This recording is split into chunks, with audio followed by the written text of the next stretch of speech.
This happened when I was 15 years old. Back then, I was always looking for ways to make extra money. I wasn't old enough to get many on-the-books jobs, so I would occasionally babysit for families around my town. Most of the time, it was people my parents knew or neighbors who needed someone to watch their kids for a few hours. One afternoon during summer break, I was browsing Craigslist and found an ad from a woman looking for a babysitter. The post explained that she worked overnight shifts and needed someone to stay at her house with her 6-year-old daughter, Rose. According to the ad, Rose would already be asleep before I arrived and would remain asleep most of the night. The pay was surprisingly good for what sounded like an easy job. I emailed the woman and got a response about an hour later. She asked for my phone number and called me that evening, and she sounded completely normal. She spoke calmly and answered all my questions. She explained that she had to leave for work before I would arrive, so she would hide a key outside the house. She told me exactly where to find it. Since I was only 15, my mom wanted to talk to her before agreeing to anything. The woman spent several minutes speaking to my mom on the phone. Whatever they discussed seemed to satisfy my mom because afterward, she told me it sounded like a great idea. The babysitting job was scheduled for the following night at around 9:30 p.m. When the time came, my mom drove me to the address. The house was located in a quiet neighborhood about 20 minutes away from where we lived. It sat near the end of a dead-end street and was surrounded by large trees. As we pulled into the driveway, I noticed every light inside the house was on. My mom waited while I walked to the front porch and checked the hiding spot the woman had described. The key was exactly where she said it would be. I unlocked the front door and stepped inside. After setting my backpack down, I turned around and waved goodbye to my mom as she backed out of the driveway. Then I was alone. The house was dead quiet. I figured Rose was already asleep, just like her mom said. Inside was a pretty standard house at first glance. There were family photos on the walls and a few toys sat near the living room couch. I saw a pink backpack leaning against a chair. There were kids' drawings attached to the fridge with magnets. Everything seemed ordinary. Still, I wanted to know the layout of the house, so I walked through the first floor. The kitchen connected to a hallway leading towards several bedrooms. As I stepped into that hallway, I glanced through an open doorway on my right. What I was not expecting to see was a man standing inside the room. He was facing the window looking out it, but that fact quickly made the sight more unsettling because it was pitch black outside. There was nothing to look at. I stared for several seconds before finally speaking. The second I made a sound, he turned around. The first thing I noticed was a smile. The second thing I noticed was that one of his front teeth were missing. I asked who he was, and his smile never changed. He didn't answer. I backed out of the doorway and pulled out my phone and called the woman. She answered after a few rings, and I explained that there was a man in one of the bedrooms. She sounded confused for a second before acting like she suddenly remembered. That part of it really still sticks with me. Then she explained that it was her brother who had dementia and sometimes wandered around at night. She told me not to worry because he's harmless. That explanation didn't make me feel any better. If her brother was living there, he should have been mentioned in the ad or on our phone call. Before hanging up, she told me to help myself to anything in the fridge and I could sleep in the guest room at the end of the hallway. After the call ended, I stood there for another minute just contemplating my situation. Eventually, I decided to check out the rest of the hallway. The room where the man had been standing remained open, but he was no longer visible from the doorway. That made me nervous. I continued farther down the hall. There were 4 doors besides the guest room. I tried the first one. Locked. I tried the second one. Locked. The third one, locked. The fourth one opened about 3 inches before stopping. I looked through the crack. The room appeared empty. I couldn't see much because the lights were off. I pushed the door a little farther. It was just an empty room. Feeling stupid for being scared, I continued toward the guest room. As I passed the fridge again, I noticed something strange. The drawings attached to it looked old, really old. The paper had yellowed around the edges. One of the drawings had dust sitting on top of the magnet holding it in place. The backpack I'd seen earlier looked faded too. I started wondering when the last time a child had actually been in that house was. The thought made me uncomfortable. I realized that despite being there for almost half an hour, I still hadn't seen a single sign that Rose currently lived there. I hadn't heard her, and I hadn't seen her room. I hadn't even seen any recent toys. I reached the guest room at the end of the hallway. It was a small room. I set my backpack on the floor. Then I noticed something. There was no lock on the door. As I turned around to look back into the hallway, there was the man again, standing at the opposite end of the hallway. He was looking at me again, and his smile came back on his face. I hadn't heard him approach. It was like he just teleported there. I honestly don't know how long he had been standing there.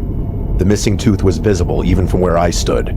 For several seconds, we stared each other down, me looking at him like he was some confused animal and not even an actual person. Then I quickly stepped inside the room and shut the door. I sat on the edge of the bed trying to calm myself down. I knew well of dementia from a young age, as my great-grandmother passed away with dementia. This allowed me to justify this man's actions. But deep down, I knew something felt wrong. I called my mom 3 times until she finally picked up. I told her of the situation I was in, from the unannounced brother with dementia to the fact that I couldn't even find the child in the house. For a few moments, she was silent. Then she told me she was coming to get me immediately. Hearing that made me feel relieved and scared at the same time. Scared because even my mom thought something was up here. She hung up after she said she'd be there as fast as possible. A few minutes passed before I heard footsteps coming down the hallway toward my room. I sat completely still. The footsteps got closer until they stopped directly outside the door. Everything went silent, and I stared at the doorknob. I checked my phone, and the woman still hadn't called back to see if everything was okay. I decided to call her myself, but after 3 attempts, she never picked up. While I was waiting, the bedroom door opened a few inches. I couldn't see who was standing outside. The opening wasn't wide enough. I sat there staring at it. The door remained cracked open, but whoever was on the other side didn't enter. I knew it had to be the brother. It was those final, tense seconds where I decided I was getting out of there, and I got off the bed, moved to the window, and forced it open. I climbed out and dropped into the backyard. Then I didn't stop running until I reached the street. I crossed to the other side and kept going. I ended up nearly a block away before finally slowing down. I pulled out my phone to call my mom again. Before I could dial, a text message appeared. It was from the woman's number. The message simply asked where I was going. I immediately looked back toward the house. I didn't see anyone outside or at the windows.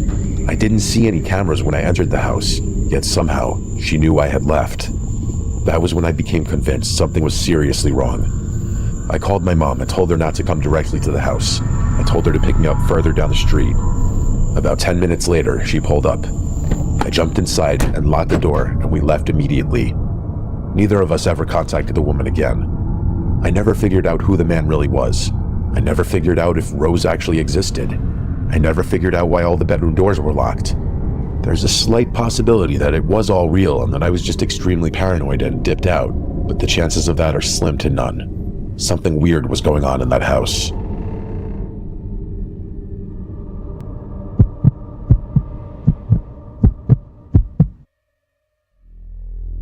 When I was 15 or 16, I got a summer job cleaning units in a low-income housing condo complex. I got the job through the property manager, who I used to babysit for, and for a high school student, it paid surprisingly well.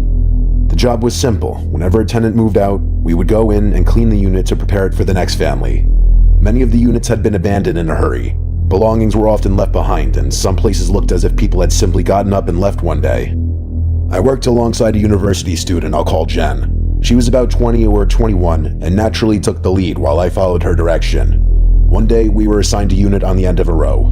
The layout becomes important, so I'll explain it briefly. When you entered through the front door, you walked into the living room. On the right side were 2 sets of stairs, one leading up to the second floor and one behind a door leading down to the basement. The basement stairs turned twice, meaning you couldn't see into the basement from the main floor. The basement itself was just one large unfinished concrete room with a washer, dryer, furnace, and a single hanging light bulb. There were no closets, side rooms, alcoves, or places to hide. When we entered the unit, it was obvious the previous tenants had left in a hurry. The kitchen was filthy and most of their belongings were still there. We spent the first part of the afternoon packing everything into garbage bags and sorting items that could be donated. Once that was finished, we started cleaning. Part of the kitchen cleanup involved pulling the oven and fridge away from the walls and cleaning them thoroughly. We also removed the drawer underneath the oven. When it came time to put it back, we discovered the rails were damaged and it wouldn't slide in properly. For reasons that made sense at the time, Jen and I stood on opposite sides and kicked it until it wedged itself back underneath the oven. When we tried pulling it out again, it wouldn't budge. We both immediately regretted doing that, but we figured the property manager could deal with it later. After that, we split up. Jen headed upstairs to clean the bedrooms while I stayed downstairs removing the glass light fixtures so I could wash them. I was standing on a ladder in the living room when I heard Jen call my name from upstairs. I called back, to no response. I climbed down and went upstairs. When I found Jen, she was cleaning a bedroom with headphones on. I asked what she wanted. She looked confused. "What, did you call me?" I said. She laughed and shook her head. "No." I shrugged it off and went back downstairs. One thing that always bothered me about that unit was the attic access above the staircase. It was just a square opening in the ceiling leading into a dark crawl space. The cover was missing, so every time I walked underneath it, I found myself looking up into a square of complete darkness. A few minutes later, I heard my name again. This time when I called back, Jen immediately yelled from upstairs, saying, "I didn't call you, you're hearing things." At the time, I agreed with her. It was strange, but I wasn't frightened. Not yet. A little while later, I was standing at the kitchen sink cleaning the light fixtures. I turned around to grab a fresh sponge and nearly tripped. The oven drawer was sitting halfway out on the floor. Immediately, I thought it was odd. Jen and I had practically kicked the thing into place. We'd also confirmed afterward that it was completely stuck. Still, I just kicked it back in. It took several hard kicks before it wedged itself under the oven again. To make sure, I grabbed the handle and pulled. Nothing, it was stuck. Satisfied, I went back to cleaning. A few minutes later, I turned around again and almost tripped. The drawer was back out. I hadn't heard anything. Nobody else was downstairs. This time, I felt genuinely unsettled. The drawer hadn't simply slid out. It had been jammed into place. I left it where it was and decided it was the property manager's problem. When I checked on Jen, she was still upstairs cleaning, so I returned to my own work. Eventually, I started reinstalling the clean light fixtures. Since it was a bright summer afternoon, I turned the lights off while I worked. I was standing on a small ladder trying to secure one of the fixtures when the light suddenly switched on. The sudden brightness startled me, and I fell backward on the ladder. A second later, the fixture slipped from my hands and came crashing down. It narrowly missed hitting me in the head. For a few seconds, I just sat there on the floor. I could see the light switch from where I had fallen. Nobody was near it. At the same time, I could clearly hear Jen moving around upstairs. Only a few seconds had passed. There was no possible way she could have run downstairs, turned on the light, and gotten back upstairs. The switch had somehow turned on by itself. At least that's what it looked like. I still wasn't thinking about ghosts or anything supernatural. I was just uncomfortable. At that point, I decided I was done working alone and went upstairs to find Jen. When I told her what happened, she looked uneasy. Then she told me something I hadn't expected. A few minutes earlier, she thought she'd heard someone call her name too. It didn't sound like me. We were both officially creeped out. The only task left was sweeping the basement. Neither of us wanted to go down there alone, so we went together.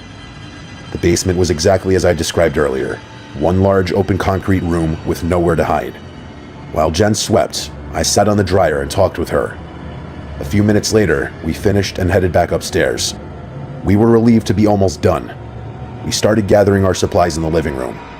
I was standing maybe 2 feet from the open basement door when it happened.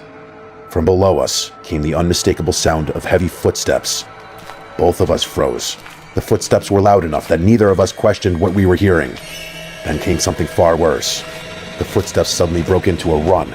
They were charging up the stairs, fast and loud, coming directly toward us. The footsteps got louder. I looked at Jen, and her face had gone completely white. Neither of us said a word. Running on pure instinct, I grabbed the basement door and slammed it shut as hard as I could. Then Jen and I ran. We flew out the front door and across the lawn. At one point, I heard Jen yell behind me, "The key!" I yelled back, "Leave it!"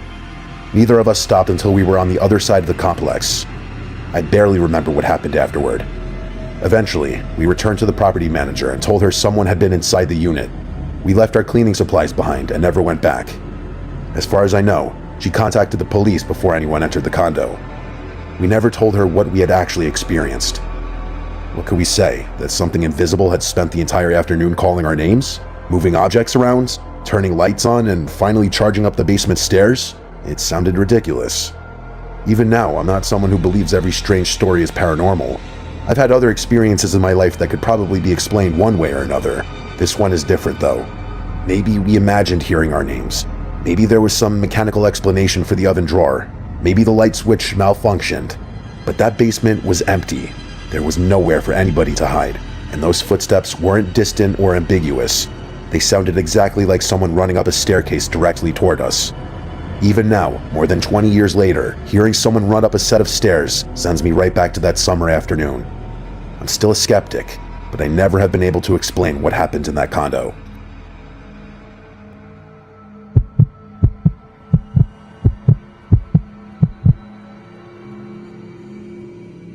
When I was younger, I was a hustler and a go-getter, always looking for the next way to make a quick buck, and my mom knew an older couple from a church group who needed help around their property for a couple of weeks. Their names were Richard and Elaine, and they were both in their late 60s, old but not super old. They lived in a pretty rural area about 40 minutes away from my house. They were in one of those older farmhouses with a long gravel driveway and woods behind the property. The deal was simple, but I would stay there for a little over a week, help Richard with yard work, cleaning out the garage, moving furniture, painting a fence, things like that, and they would pay me at the end.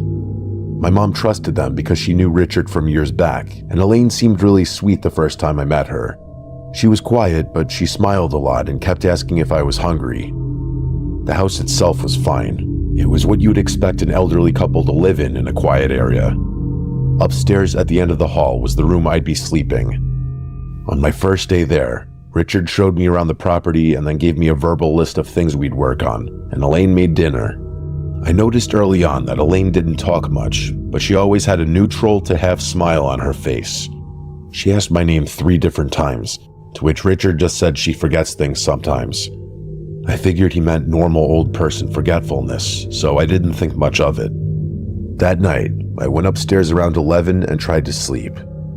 Sometime around probably 3 in the morning, I woke up and heard footsteps in the hallway. Someone was walking back and forth outside my room. I knew it. The floorboards creaked every few seconds. Maybe Richard was going to the bathroom. But the footsteps didn't go anywhere. They just passed my door, went down the hall, turned around, and came back. I laid there in the dark listening to it for maybe 10 minutes, and it got increasingly uncomfortable until they seemed to stop right outside the door. I stared at the big, dark gap under the door, and I felt like I could see the outline of 2 feet. After a while, the footsteps moved away again, which confirmed that what I was seeing was in fact 2 outlines of feet. The next morning, I mentioned it to Richard while we were outside working. He didn't look surprised. He just said Elaine sometimes wandered at night because she had bad dreams and got confused, and that I shouldn't worry about it. When I asked if I should lock my door at night, he kind of laughed and said the guest room didn't have a lock because the house was old, so I let it go. But the second night was worse. I woke up again to the same footstep sounds, except this time they were faster. I could hear Elaine muttering to herself in the hallway. I couldn't make out most of it, but I heard my name once, which gave me goosebumps. Her shadow passed under my door 3 or 4 times. I was starting to hate that large gap under the door. The doorknob twisted, stopped, and the door opened about an inch. It stayed open a crack for just a moment, and I heard a whispering voice through the crack, but I couldn't make out what was said. Then the door shut again. After that, I had trouble sleeping like I think anyone would in my shoes. In the morning, I told Richard exactly what happened. Once again, he explained it away. His explanation was she probably thought the room was empty and that she had been doing things like that more lately. He said it was embarrassing for her and asked me not to bring it up around Elaine. During the day, she seemed mostly normal, doing things like making lunch, folding towels, and watering plants, which made the whole thing harder to process. But every now and then, I would catch her staring at me from across the room with this flat, suspicious look. It was like she didn't recognize me, but also didn't like that I was there. On the 4th day, Richard and I were cleaning out a shed behind the house. I noticed a dented metal walker shoved behind some boxes, and next to it was a broken picture frame with dried brown stains on the glass. This is kind of important for later. Later on that same day, when I went inside to use the bathroom, I noticed a long scratch on the hallway wall, about chest height, like something had been dragged across it. There were also small holes in one of the doors downstairs, like someone had hit it with something. These all seemed like signs of struggle. That night, I put my suitcase in front of my bedroom door. It wasn't heavy enough to stop anyone, but I figured it would at least make noise if the door opened. Around 2:30, I woke up to the sound of the suitcase scraping across the floor. I looked and saw my bedroom door was halfway open. Elaine was standing in the doorway in her nightgown. I saw her mouth hung open as she was heavily mouth-breathing. I said her name, trying not to sound scared, even though the sight was horrifying. When she stepped into the room, that was when I saw she was holding a kitchen knife at her side. She walked closer to the bed and started whispering something, which I quickly was able to understand as, "You don't belong here." She said it like 5 times. "You don't belong here. You don't belong here." She came all the way to the side of the bed and stood over me with the knife hanging in her hand. I yelled for Richard as loud as I could. Elaine flinched like the sound scared her. Then she turned and marched out of the room. Even the stiff way she marched out of the room was terrifying. She slammed the door and marched away. Richard came upstairs maybe 30 seconds later, acting annoyed, like I had woken him up for no reason. I told him she had been in my room with a knife. He kept saying she wouldn't hurt anyone and that she wasn't herself at night. This was officially when him downplaying her behavior began to piss me off. I said I wanted to go home, and he replied it was 3 in the morning and my mom was probably asleep. He said we'll talk about it in the morning. I should have called my mom right there, but I didn't want to make the situation bigger. I pushed the dresser in front of the door after he left and stayed awake until sunrise. The next morning, Elaine acted like nothing happened. She made pancakes and was smiling again, giving normal grandmother vibes. Richard pulled me aside and apologized, but it didn't feel like a real apology. He said Elaine's memory had been getting worse, which sounded like an understatement. When I asked him if she had ever attacked anyone before, he took a pause. Then he said she had gotten upset with a caregiver once, but that it was handled. That was the first time I realized he had definitely been hiding things from me. I told him a second time that I wanted to leave. He said he understood, but my mom was at work until late and he would drive me home the next morning after we finished one last job and they paid me. That afternoon, while Richard was outside on the phone, I went looking for my backpack because I wanted to pack early. For some reason, I found it in the laundry room. On my backpack, there was a blood stain clear as day, right on the outer pocket. I called Richard into the room and showed him the blood. He grabbed the backpack, looking a little more angry than I'd seen yet, and he told me he accidentally cut himself earlier and moved my backpack in there while he cleaned up the blood. He finished it off with a "stop worrying." I told him I was calling my mom, and he once again tried to get me to calm down. I went upstairs, packed my bag, and tried calling anyway. The call failed twice, so I texted her to come get me, but it didn't send. Richard also refused to give me the Wi-Fi password. That was when I really started to feel trapped. I had to tank through until she came the next morning. The final night, I didn't even get in bed. I sat fully dressed on the top of the blanket with my shoes on and my bag next to me. I moved the dresser in front of the door again, but around midnight, Richard came upstairs and told me to move it because it was dangerous in case of a fire. I refused at first, and for the first time, I heard him yell. He told me to move the dresser now. I complied and moved it just enough so the door could open. After he left, I waited in the dark with my phone in hand. Around 2 in the morning, I heard Elaine downstairs. She was yelling this time. It sounded like she was yelling at Richard. Then I heard glass break. Richard said her name, trying to calm her down, and then there was a loud thud, followed by him shouting in pain. It sounded like she just attacked him. I got up and cracked my door open. The hallway was dark, but I could see light coming from the staircase from downstairs. Footsteps started coming up the stairs fast. I shut my door and pushed the dresser back as hard as I could. A few seconds later, Elaine hit the door from the other side. The doorknob rattled violently, and she started saying again and again that I didn't belong here. She sounded furious. The door shook as she hit it again and again, and I heard something metal strike the wood, and a piece of the door splintered inward. My sights landed on the window, my only exit, and I decided I was jumping out.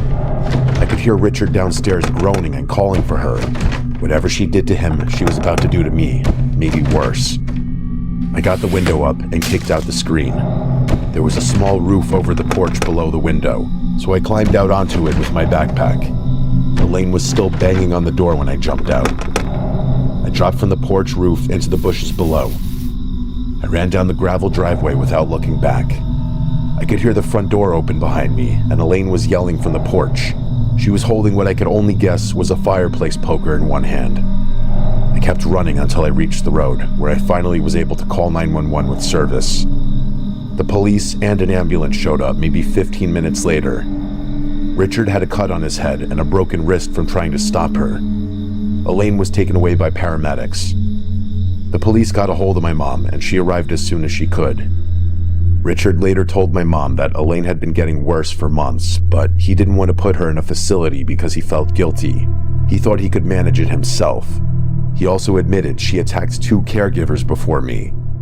If he wasn't an old man, my mom likely would have slapped him in the face after she heard all that. I still think about how many chances I had to leave, and how many times I ignored the obvious signs because I didn't want to seem dramatic. Honestly, I feel like we as humans try to hold out our hope that things are still normal for as long as possible, that we really don't see the actual danger we can be in until it's almost too late.